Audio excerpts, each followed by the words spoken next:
In this video, I'm going to show you how to adjust the weights on your stabilizers to actually help you hold more still. It's a very simple principle, and we'll get right into it.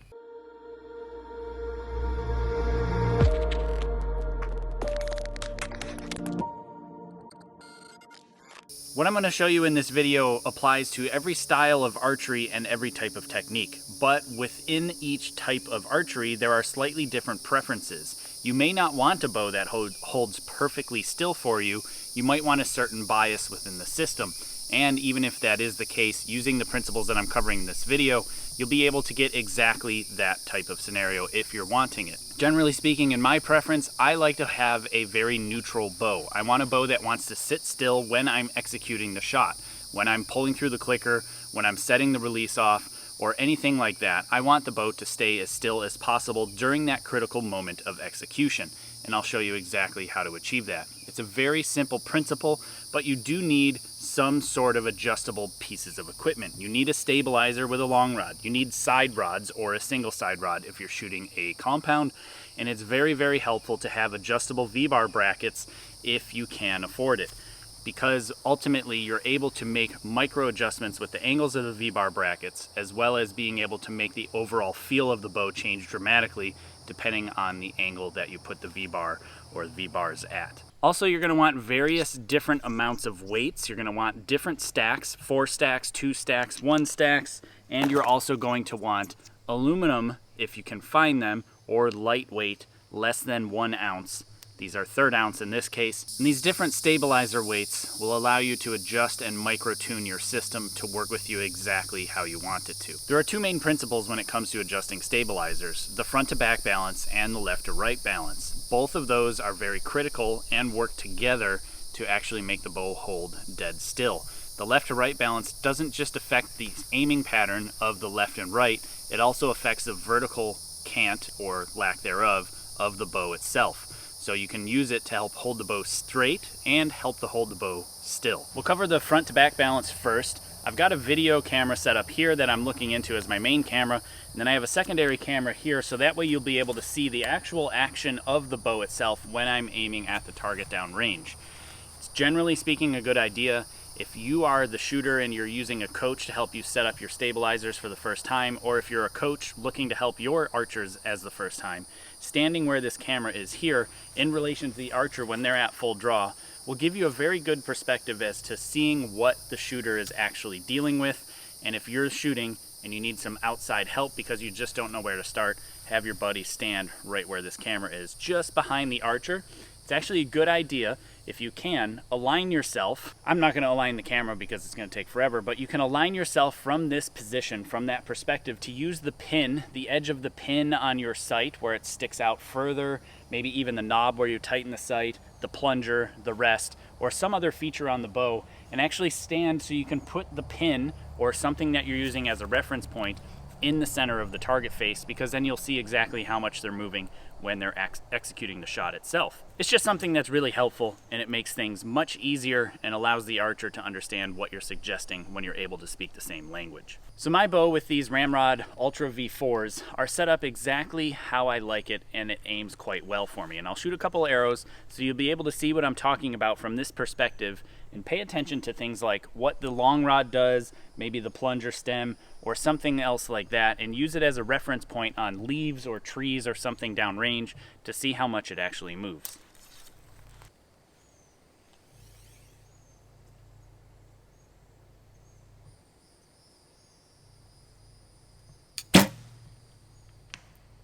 Now that was the first shot of the day, and it felt quite still. It didn't want to move a whole lot as far as the bow itself.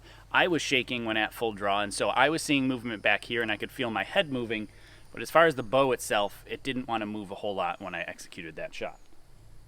And that's the point. When you're not shooting the best shots or the first shot of the day, because oftentimes it takes a little bit to get warmed up, I'm not on my game. I haven't been practicing a whole lot, and yet my bow didn't want to move, and it worked with me, more importantly, to hold itself still, so I had to do nothing on my end to make it go in the middle.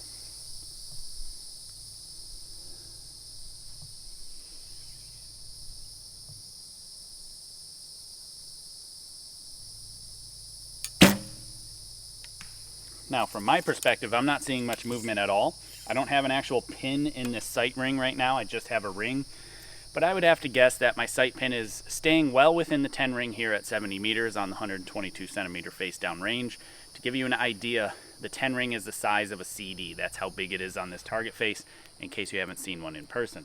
So my sight pin's basically not leaving that. It may be drifted out 1 or 2 times, but immediately goes right back to the middle on its next move.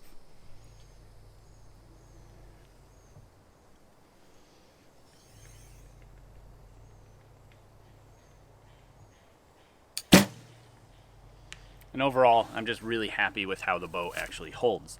Now, what we'll cover first is the front to back balance, and that's where I'd recommend you start as well. It's the easiest thing to actually affect, and it's very simple. Front to back, meaning the difference between the front of the stabilizers, the very long rod, versus the backs of the stabilizers, the V-bars, right? So what I'll do is I'm gonna add a whole lot of weight to the system, just because I want to make this as dramatic as possible so you'll actually be able to see a difference. So I'm gonna throw an extra 4 ounces on the long rod for me that I normally wouldn't shoot. Right now I have 5 ounces on the long rod plus the 3 ounces of tungsten that's built into the actual stabilizer itself. So right now I'm going from 8 ounces on the long rod to 12 ounces, which is a huge jump. 4 ounces on the end of a 30-inch lever makes a massive, massive difference. Generally speaking, archers that are interested in doing this with a single string recurve will start with a bow that balances very similar to this. A very front heavy bow, and pay attention to the actual sight pattern or the movement pattern of the bow when I'm at full draw this time.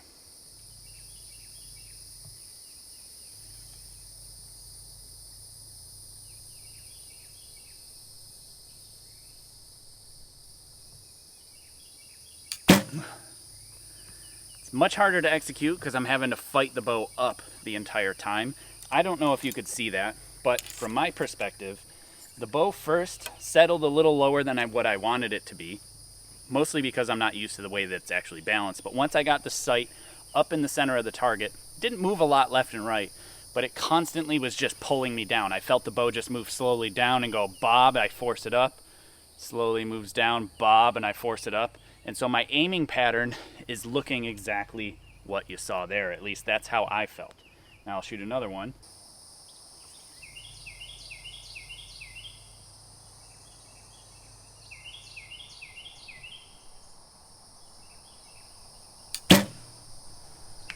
Now on that one, it first settled in the bottom of the 9 ring and sat there. Then it slowly moved down to the 7 ring. I had to lift it up, and then it floated up too high, and then it fell down again, and it fell down again, and it fell down again throughout trying to execute that actual shot. So if you're having something similar to that, thinking about the front to back balance, as you're aiming in the middle, if I'm aiming in the middle and it bobs down, and I'm aiming in the middle and it bobs down and I gotta force it back up in the middle, it's very simple. Just think of a lever arm. When I'm holding the grip here, if there's too much weight in the front, it's gonna pull my sight pin down. So what's actually happening is this extra mass up in the front that I'm not used to and that I don't like is gonna actually pull me down out of the middle, and then I have to force it back up in the middle to get my sight picture back again. It bobs down, I have to force it back up to get it in the middle, and so on. Rinse and repeat. It's just an never-ending struggle. So all I need to do here is just change the balance. If it's bobbing down, I just add weight to the back. So I can actually add weight to these V-bars to help hold that front up. Or I can remove weight from the front. Now, you know that I added 4 ounces to the front, so I could take that off and go back to where I was, or I can actually add more weight on the V-bars itself. This brings me to one important thing that you need to consider, the overall mass weight. If you have too heavy of a bow, it can also become very unruly in the aiming pattern, but it may not have much of a pattern to it. It may just be all over the place, or you may be fatiguing too quickly. You might burn out very quickly as far as your actual shoulder muscles are considered, and it just overall becomes very unruly, inconsistent, too wandering, and possibly even moving too slow if you get too heavy of a mass weight on the bow itself. So you can consider backing down, and in my case, it already feels like it's a little bit too heavy, so I'm gonna take that 4 ounces back off of the long rod.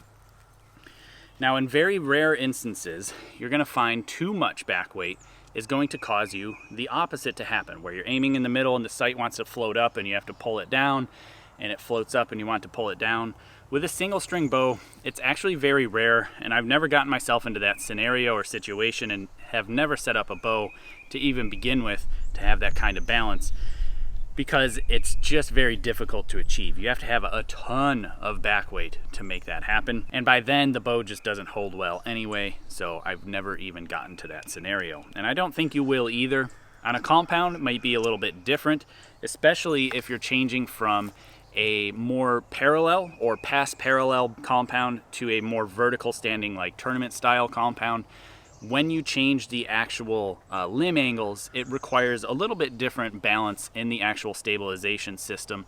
Generally speaking, from what I understand, bows that have more vertical limbs, like tournament style compounds, you need, generally speaking, a little bit more long rod weight than you do V-bar weight. You start getting parallel to past parallel, you're starting to need more weight on the side rod, the back bar, and also the way you execute your compound shot requires various different styles of stabilization. Generally, your command shooters will have a lot more weight on the long rod because they want to slow down that movement a considerable amount, and those that sit there and tend to relax into the shot itself will run a bit more back weight. At least that's what I've seen, and that's what I've heard when I'm discussing with some of the top compound shooters in the world over my years. And I've spent a lot of time with those top compound shooters, because when you're traveling the world with them, you spend a lot of time on buses and planes, and what else are you gonna do other than try to pick their brains because they shoot really, really high scores. But for recurve shooters, generally speaking, we're all about the same. None of us have draw stops. We're all using fingers. We all execute the same way because we have to pull through a clicker. None of us are punching. We don't have a release. We don't have all of those other things that are very different from compound to compound. Everybody's shooting just about basically the same type of setup with an aluminum riser at this rough limb angle and these type of things, maybe not even an aluminum riser, a carbon riser. And it changes very, very little from setup to setup. When it starts to change a lot with a recurve is when you start to lower the pivot point on the grip, like with the Formula XD or the new GMX3 series. Typically you'll tend to run a little bit more weight on the long rod, but it's very small amounts. It's only a few ounces. It's not like a huge, vastly different amount from setup to setup. Okay, so we've already talked about front to back balance. We've also talked about overall mass weight. But really the last thing that you should be considering is your left to right balance. This one is a little bit more complicated, especially when it's for compounds, because you've got a level on your bow, and the level is really, really important. You want to make sure that's consistent. So first and foremost, what I do with my compounds is whatever weight I've got front to back balance and everything like that, that's close, I will pull back my bow with my eyes closed, anchor, open my eyes, look through the peep, and see where the level is and adjust where that weight is to get that bow to hold naturally straight. Now this is where things get a bit complicated, because I've talked to some pros out there that want to force the bow to keep it still, and they're also forcing it to keep it one direction. So that's where compounds differ. Everybody's different, but as far as recurve is considered, generally speaking, you're gonna run roughly even as far as the split is on your weights between the V-bars, because there's really not that need to keep the bow dead still or dead straight. For me, I typically tend to run a little bit more weight on the left rod on my recurve, or, like I said before, if you have an adjustable V-bar bracket, I'll bump the left rod out slightly further than the right rod to shift that weight ever so slightly to the left. Why I'm doing that is because I'm shooting a bow that does not have a shoot-through riser. It's a single-sided sight window with a sight on that same side, a plunger on that same side. So there's a bit of mass weight over here trying to pull me towards that direction. Typically speaking, I do tend to cant to the right a little bit, but I don't care about that. I just want the bow to hold more consistently. Using the same principle as the front to back balance, you can adjust your left to right balance. If I'm aiming in the middle and I'm always fighting the bow wanting to go to the right, it's always heading to the right and I'm having to pull it to keep it to the left, or the bow's always wanting to cant to the right and I'm having to fight to keep it to the left, I will simply maybe take 1 ounce off this right rod and move it over here to the left rod. What I've done is I've made a 2 ounce change to the left, because I've took 1 off the right and added it to the left. That's 2 ounces to the left change, but I didn't change my front to back balance. That's where aluminum stabilizer weights come into play. 3 of them make up 1 ounce. So I could, in theory, say, okay, I want to remove 1/3 ounce from my right rod and put it on my left rod, and make those adjustments with the various different stabilizer weights. And then I'm not changing front to back balance, and I'm adjusting my left to right balance ever so slightly. So what I'm going to do, instead of actually changing the weights on the bow itself, I'm just going to move the actual V-bars and adjust the weights and where the location is. So I did just take my left V-bar and I bumped it in a little bit. So if you can see here, the V-bar angles are very uneven. Just a little bit of change like that, I should see a difference in my aiming pattern, and I'm hoping you'll be able to see a bit of a difference here on the camera itself. And again, this is kind of where I see most recurve archers start from, starting with the actual balance being a little bit too far to the right, because they start with very even V-bars, very level V-bars, even weights, even lengths, even everything, but with the sight window towards the right, the sight bar towards the right, and probably a grip that is angled and sloped to the right, they're going to cant, or possibly cant, a fair amount to the right, or have a bow that constantly wants to go to the right as far as the cant or the aiming. So as your job as the coach, you need to pay attention to, is the bow staying vertical? Is it canting a lot towards one direction? Is it wobbling back and forth? Or is it really heavily laying over one direction or the other? Now you can't really fix a fault, a form fault, with stabilizer weights. If somebody's really canting the bow naturally one direction, especially to the left, this direction on a right-handed shooter, this is a form flaw. This is not a you need more weight on this right stabilizer flaw. Generally speaking, this is a weak bow arm, so be careful with that. Don't fix problems within form with stabilizers. Just get the form down and then adjust the stabilizers from there. So this is again with the weight slightly too far to the right.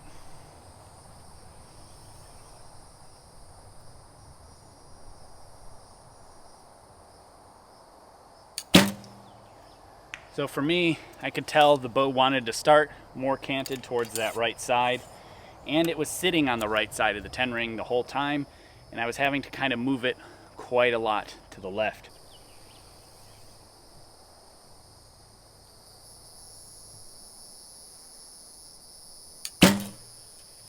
And so again, it kind of just wants to sit a bit on that right side, and it's actually kind of bobbing or wobbling back and forth that direction. I don't know if I looked like I was canting anymore or if it was canting towards that direction as far as the actual issue that I was dealing with. But if you're seeing that type of scenario where, again, sight pin's sitting in the middle and it moves to the right, sits in the middle, moves to the right, or it's always sitting here and you're just like, get to the left, and it just won't, consider shifting or adding a little bit more weight to the left side. I'm going to shoot one more arrow this way so you can see that difference.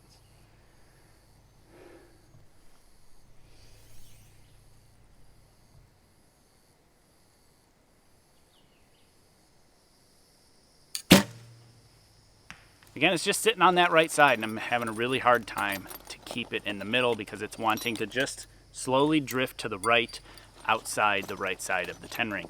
So again, all I'm gonna do, very simple movement, just shift some of my weight to the left. Again, with these adjustable V-bar brackets, they are excellent. This Ramrod one has indicators as far as the actual angle on it. Each side is mirrored, so when I make an adjustment to say 30 on this left and I'm 30 on the right, check, yeah, and they are dead even. I would first start with your front to back balance, then fix your left to right balance, so that way you've got the aiming pattern up and down fixed first. Typically I tend to find that be the worst one amongst the two, and then you can adjust that left to right balance, fixing your cant issues or something like that, to make it hold a lot more stable and sit nice and even for you. And then you can talk about adding or removing mass weight from there. And I'm going to help you with that here in a second.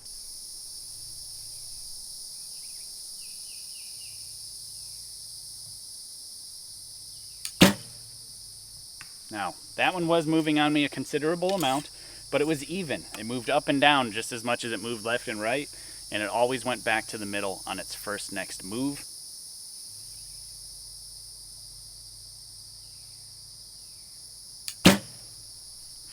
And that one stayed pretty still and didn't want to move on me when I executed. So we have talked about the front to back balance and the left to right balance. Now we need to talk about the overall mass weight. As you adjust the mass weight, make sure you don't over bow yourself. You want to make sure it's not too heavy and too unruly, as we've already discussed. Also, pay attention to, because as I've mentioned a few times, as you heard me say, as the sight pin was off, it just automatically went back to the center. If the bow is too heavy, it's going to be very lazy. It's going to want to sit around over there and not be able to be moved back to the center.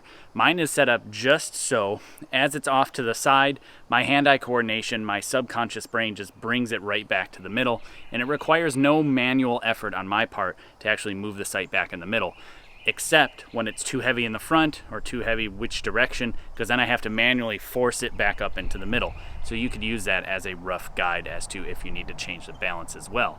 But as far as mass weight, say if I wanted to go up in mass weight, because that's the direction that just about everybody wants to go, because they want to make the bow more steady. As you get heavier in mass weight, it is more still and more stable. It does not want to move as much, but remember to be careful adding too much at a time. Or you could actually want to remove due to injury, going down draw weight, something like that.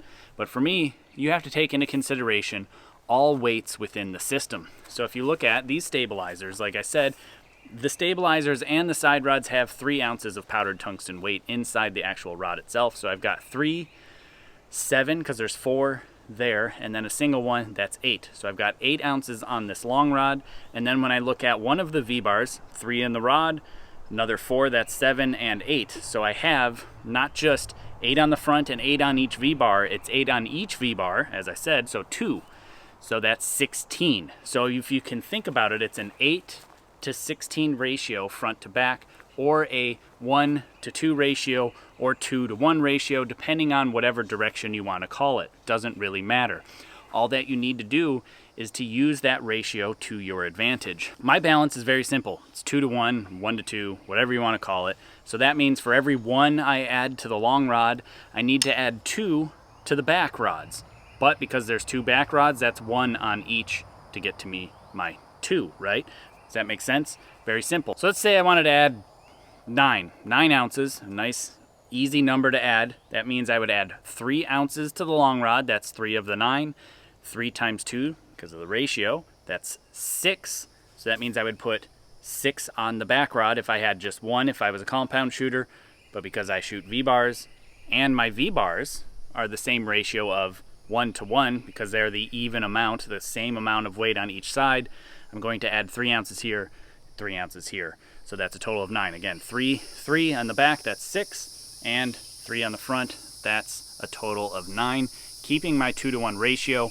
And it's going to keep me really, really close to my actual correct balance of the bow and not affect a whole lot in regards to the aiming pattern. Now, one more quick thing before we end this video. Take into consideration your V-bar angles, because as you're adjusting the V-bar angles themselves, you're also adjusting the front to back balance. Because if I were to look at the bow here as a graph or something to that nature, with the grip being in plane vertically, right? And then you go from there front to back, the front rod and the side rods. As I lower the side rods, that's shifting the mass weight further forward. As I move the rods further out, that's moving the mass weight further forward. So just pay attention to, as you're adjusting the V-bar angles themselves, it's actually changing the balance of the bow front to back as well, not just left and right. It's a little bit complicated, but it definitely makes a big difference if you want the most perfect sight picture you can possibly get. Now, if you're interested in any of the equipment I've got featured on my bow here, including the ramrod stabilizers or any of the other equipment that I've used in this video, I will have links in the description below. Those are affiliate links, and it genuinely helps this channel out if you click those before you shop at those places. And also, I'm going to recommend a book to you. It's called Tuning for Performance. It's a book I wrote about how to tune your Olympic-style recurve, and it covers this exact topic on how to adjust your stabilizer system. Not only that, it tells you when you should adjust your stabilizer system within your tuning system, within the actual steps of tuning your bow, because adjusting your stabilizers does affect your tune. If you're interested in that book, I will have links in the description below and a card at the top up there to my website, jkaminski.com too. I hope this video helped, and thanks for watching. Hey, if you like this video, please consider sharing it. Genuinely helps this channel grow. I don't operate any other social media, and I rely on you to help spread the word about the channel. Also, please consider supporting this channel. There's many different links in the description below. I produce all this content for archers around the world to enjoy for free, and I can't thank my supporters enough. Without you, I wouldn't be able to do this, at least not to this level. So thanks.